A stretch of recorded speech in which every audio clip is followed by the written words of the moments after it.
I still remember the sound of the knife cutting through the cake. Sweet, hollow applause echoed in a half-empty hall. My wife's hand was warm in mine, but my eyes kept darting to the rows of vacant chairs.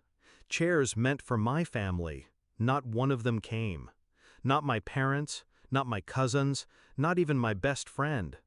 They were all at my sister's engagement party across town. The bigger event, the more important celebration. I pretended to smile. I pretended it didn't matter. But when the phone in my pocket buzzed and lit up with 36 missed calls from my mother and one message, "We need to talk, now," the air in my lungs froze. They had abandoned me on the biggest day of my life, and still they wanted something from me. That was the moment I decided. I would give them what they deserved. I grew up believing family was sacred. My sister, Layla, could do no wrong. She was the favorite. Golden hair, golden grades, golden fiancé. Me? I was the shadow child.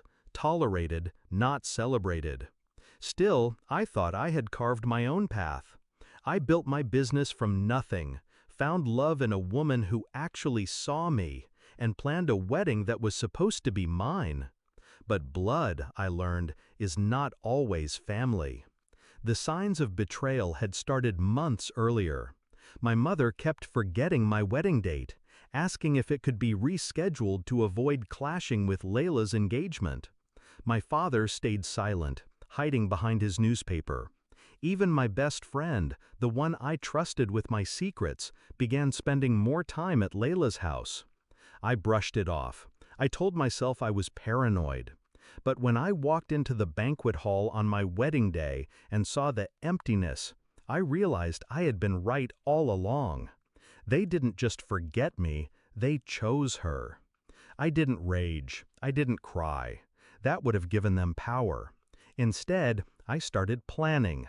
My family thrived on appearances, social status, wealth, reputation.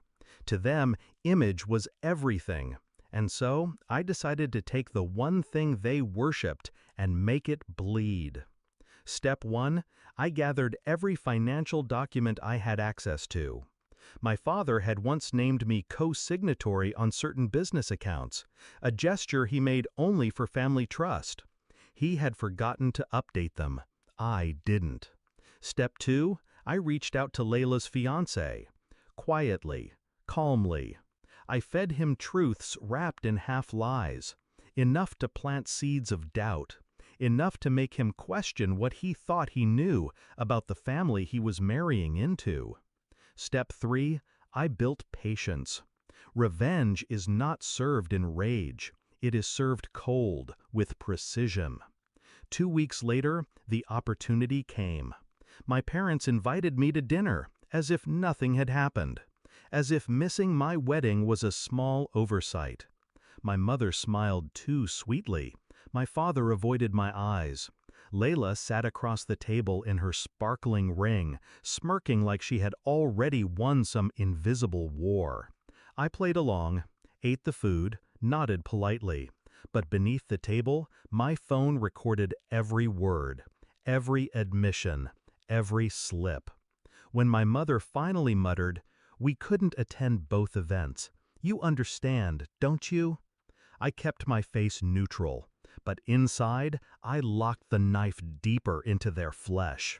Because I didn't just understand, I knew exactly how to use it. The unraveling began slowly. My father's company accounts froze overnight. His investors pulled out one by one after receiving anonymous leaks of his mishandled funds. My mother's charity gala was canceled after sponsors mysteriously discovered where the donations had really been going. And Layla? Her perfect engagement shattered when her fiancé received a folder of photographs. My sister, my best friend, the two of them tangled together in the secrecy they thought was invisible. It was never invisible. I had been watching. I had proof. The night he confronted her, I sat in my car across the street, headlights off, listening to her screams through the open window. He stormed out, ring in hand, and drove away. She collapsed to the floor, sobbing. That was my toast, my champagne, my wedding gift returned. The climax came when they finally realized who was pulling the strings. They showed up at my door, mother pale, father shaking, Layla broken. My father demanded answers. My mother begged for mercy. Layla just stared, her eyes red and hollow. I let them in. I let them sit. Then I laid out everything. The recordings, the transfers, the photographs. Each revelation dropped like a blade on the table. You made your choice, I told them, voice calm. You chose her. You chose betrayal. Now you live with it. My mother wept. My father cursed. Layla whispered, "You ruined us." I smiled. No, you ruined me. I only returned the favor. Now, months later, the dust has settled. Their empire lies in ashes. My father works from a rented office, stripped of power. My mother avoids social circles she once ruled. Layla? She hides behind drawn curtains, reputation poisoned beyond repair.